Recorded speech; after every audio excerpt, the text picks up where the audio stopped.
And here we are starting the event on a very auspicious note. We request our dignitary, जिसमें बुनियादी ढांचे प्रवर्तन और सार्वजनिक शिक्षा जैसे उच्च प्रभाव वाले क्षेत्रों को प्राथमिकता दी जाएगी।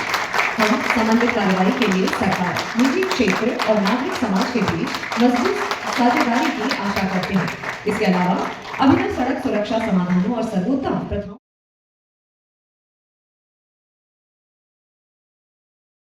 ध्यान नहीं है और सेशन में किसी प्रकार से टाइम निकाल के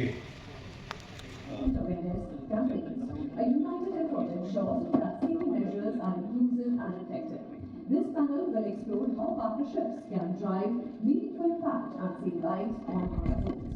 And for this, it brings me immense pleasure to welcome on the stage our eminent speakers. I will introduce our moderator, Mr. Chitta Singh Suratia. Sir, क्या कहेंगे टीसीएल के द्वारा रोड सेफ्टी को लेकर अवेयरनेस?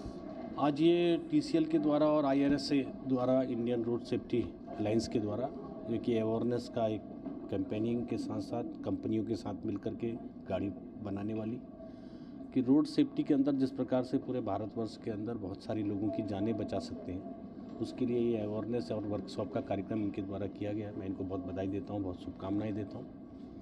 और चूँकि सरकार भी इस पर बहुत सारा काम कर रही है और इस प्रकार से सारे लोग मिलकर के अगर काम करेंगे तो हम बहुत सारे लोगों का जीवन बचा सकते हैं। आदरणीय प्रधानमंत्री जी के मार्गदर्शन में और आदरणीय गडकरी जी के मार्गदर्शन में हमने ये तय किया है कि जो गोल्डन आवर होता है, जब एक्सीडेंट होता है, उस समय बहुत सारे लोगों की जानें बचाई जा सकती हैं। इसलिए नियरेस्ट जितने भी हॉस्पिटल होंगे, एक्सीडेंट के तुरंत तत्काल बाद उनको कैशलेस 1.5 लाख रुपये तक का 1 वीक का उसके उपचार हो और उपचार होने से उसका जीवन बचे। इस तरीके का सरकार ने भी एफर्ट्स किए हैं, सरकार भी इनिशिएटिव ले रही है और प्राइवेट लोग भी इस अवेयरनेस का अंग बन रहे हैं। इसी के माध्यम से टीसीएल के द्वारा भी इस कार्यक्रम को किया जा रहा है।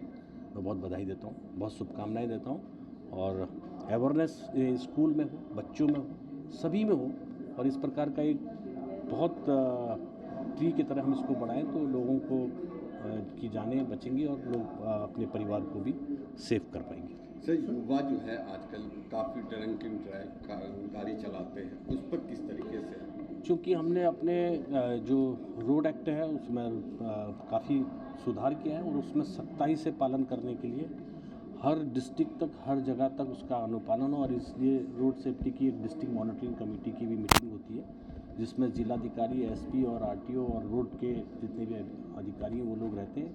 ऐसे हम ब्लैक स्पॉट को भी चिन्हित करते हैं और जो लोग इन नियमों का पालन ठीक से नहीं करते तो उनके खिलाफ कार्रवाई भी कर रहे हैं। दिल्ली एनसीआर में कई ऐसे हॉस्पिटल हैं जो एक्सीडेंट वाले केस नहीं लेते, उस पर किस तरीके का एक्शन लिया जाए? देखिए, दिल्ली और एनसीआर के अंदर भी हम लगातार प्रयास कर रहे हैं और लोग अब चूँकि अब जो स्कीम्स हम लेकर आ रहे हैं उस स्कीम्स में हॉस्पिटल को ऐसे केस लेने के लिए मजबूरी है, उसको लेना ही पड़ेगा क्योंकि जीवन बचाना बहुत ज़रूरी है और सरकार ने एफर्ट्स किया और इसीलिए हमने कहा कि हम उसको 1.5 लाख रुपये तक का इलाज उसको करना पड़ेगा और उसको तुरंत एडमिट करना पड़ेगा। कल हमने भी एक MOU साइन किया है हॉस्पिटल्स के द्वारा, हॉस्पिटलों के बीच में। तो मैं समझता हूँ कि आने वाले समय के अंदर पूरे देश भर के अंदर इसका सख्ताई के साथ पालन किया जाए। आज इरसा इंडियन रोड सेफ्टी अलायंस के लॉन्च के उपलक्ष्य में हम लोग सब एकत्रित हुए हैं ली मेरिडियन होटल दिल्ली में। ये प्रोग्राम हम लोग मिनिस्ट्री ऑफ रोड ट्रांसपोर्ट की सानिध्य में कर रहे हैं। इसमें भारत के रोड सेफ्टी और गृह राज्य मंत्री हमारे अजय टामटा जी आए थे, जिन्होंने इस इरसा के लोगों को और इरसा के प्रोग्राम को लॉन्च किया है। इस प्रोग्राम में हमारे को और आशीर्वाद हर्ष मल्होत्रा जी, श्रीपद नायक जी, मीनाक्षी लेखी जी, नितिन अग्रवाल जी, योगेंद्र चंडेलिया जी और IAS R विमला जो रेजिडेंट सेक्रेटरी हैं महाराष्ट्र के, उन सब का मिला है।